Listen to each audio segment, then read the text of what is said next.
लाहौर से पहुंचा हूं डॉक्टर शाहबाज आलम साहब के पास और उनसे बात करता हूं।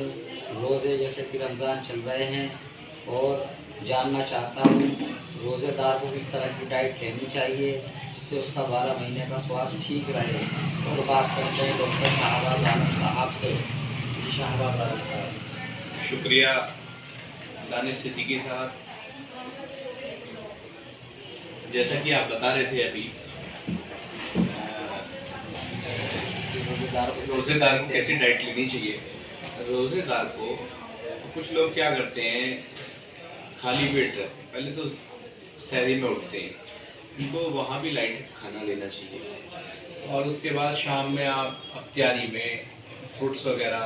और जैसे हमारी बॉडी के अंदर दिन भर में पानी नहीं मिलता, रोज़े में आप भूखे प्यासे रहते हैं, तो शाम में आप जो है विटामिन सी वगैरह, लिक्विड वगैरह, फ्रूट्स वगैरह, सेब केले वगैरह, ये चीज़ों का इस्तेमाल करना चाहिए। कुछ लोग कचरियाँ, तली भुनी चीज़ें खाते हैं, तो वो नहीं खानी चाहिए। लाइट खाना लेना चाहिए और लिक्विड लेना चाहिए, विटामिन लेने चाहिए, ताकि हमारी बॉडी के अंदर जो हम वाटर नहीं ले पा रहे हैं, पानी नहीं ले पा रहे हैं, डिहाइड्रेशन वगैरह हो रहा है, खाना नहीं ले रहे, तो जो जनरलाइज वीकनेस वगैरह बॉडी में होती है, उन चीज़ों की भरपाई हो जाएगी।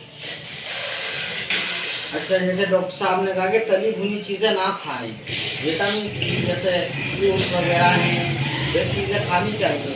और अब उनसे जानते हैं जैसे रोज़ेदार को वो मैसेज क्या देना चाहेंगे और तरावी जो तरावी पढ़ते हैं उन्हें क्या मैसेज देना चाहेंगे। जी सर, मैसेज आपका। हमारा मैसेज तो यही है कि आप तो सही चीज़ खाएं, विटामिन सी वगैरह, जूस वगैरह लें, लिक्विड लें, फ्रूट्स लें, सेब लें, केले लें, सारी चीज़ें लें, पपीते लें। और बात रही तरावियों की, तो जब हल्का आप खाना खाएंगे तो उसके बाद फिर आपको जो है वहाँ तरावी में कोई ज़्यादा परेशान होने की ज़रूरत नहीं होगी आपको। यानी कि भरपेट अगर जाएंगे आप, कोई तली भुनी चीज़ें खाएंगे, तो वहाँ दिक्कत होगी तरावी में, नमाज में आपको तेज़ाब वगैरह की और आपको की परेशानी होगी। तो उसमें आप लाइट खाना लेंगे तो आप तरावी में आराम से पड़ेंगे। तो कुछ लोग क्या करते हैं, तुरंत ही एकदम पानी ले लिया, तली भुनी चीज़ें ले ली, तो उसका पेट फूल जाता है। अच्छा, जैसे आप देख सकते हैं डॉक्टर शाहबाज आलम साहब के ताल्लुकात वगैरह, ये आप इनकी वीडियो देख सकते हैं कि जैसे कि आप देख सकते हैं कितने टैलेंटेड बंदे ये हैं देश के लिए और देश की सेवा के लिए। जिन्होंने पूर्व मुख्यमंत्री गुलाम नबी आज़ाद जी, विज्ञान स्वास्थ्य परिवार कल्याण मंत्री, भारत सरकार द्वारा भी जो है प्राइज पाया हुआ है। और आप देख सकते हैं पर अच्छा, जैसे अभी ईद आने वाली है डॉक्टर साहब, ईद का त्यौहार आने वाला है, तो खतौली की जनता को, देश की जनता को, आप जहाँ के निवासी हैं फलावदी की जनता को और कस्बे की पूरे देश की जो है जो मैसेज क्या देना चाहेंगे ईद पर, किस तरह का जो है कंट्रीब्यूशन है कि ऐसा बने जिसमें हिंदू, मुस्लिम, सिख, ईसाई आपस में भाई भाई एक माहौल ऐसा तैयार हो। एक फ्रेंड था कि कभी मुसलमान हिंदू के घर जाता था, कभी ईसाई मुसलमान के घर जाता था, वो प्यार मोहब्बत थी।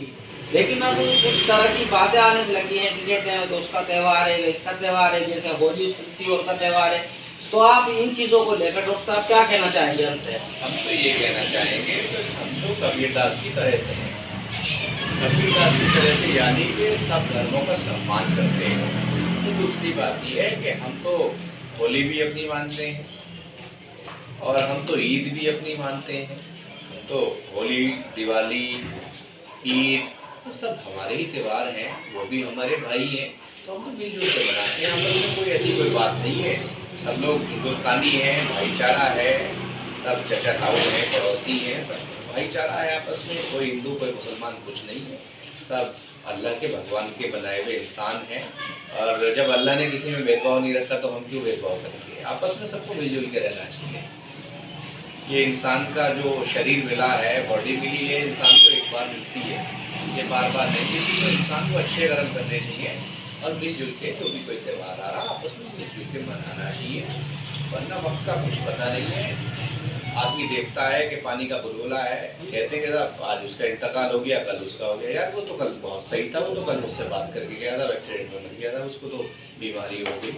उसको तो ये हो गया, उसको तो वो हो गया। तो आपस में सभी को मिलजुल के रहना चाहिए, त्योहार मनाने चाहिए। ऐसा कहना है डॉक्टर शाहबाज आलम साहब का कि हिंदू हो या मुस्लिम हो या सिख हो या ईसाई हो, आपस में भाईचारे को कायम करें और आपस में वो इत्तेफाक और वो मोहब्बत हो कि एक ही त्योहार है, सब ईश्वर और भगवान अल्लाह के बनाए हुए हैं सब इंसान, तो प्यार मोहब्बत से ईद का त्यौहार बनाए। जैसे होली का भी त्यौहार बना, बहुत प्यारा मैसेज इन्होंने, मैं पहले भी कहा था, दोबारा वो डॉक्टर साहब से बात हो रही है और फिर चलते हैं और उनसे जानते हैं कि वे मैसेज अभी ईद के त्यौहार पर जैसे मुसलमान हैं, मुसलमानों को क्या मैसेज देना चाहेंगे कि नमाज की में जो है नमाज किस तरह अदा करें और नमाज का एक माहौल जो से होता है उसमें किस तरह रहे, मतलब सलीका रहो हमारे घर में हो और जो है देश में एक लहर चले जिसमें प्यार मोहब्बत पैदा हो, उसमें क्या कहना चाहेंगे डॉक्टर शाहबाज आलम का, जानना चाहेंगे हमें। देखिए, हम तो यही कहते हैं बुराइयों को छोड़ो। हर धर्म ये कहता है कि बुराइयां छोड़नी चाहिए आदमी को।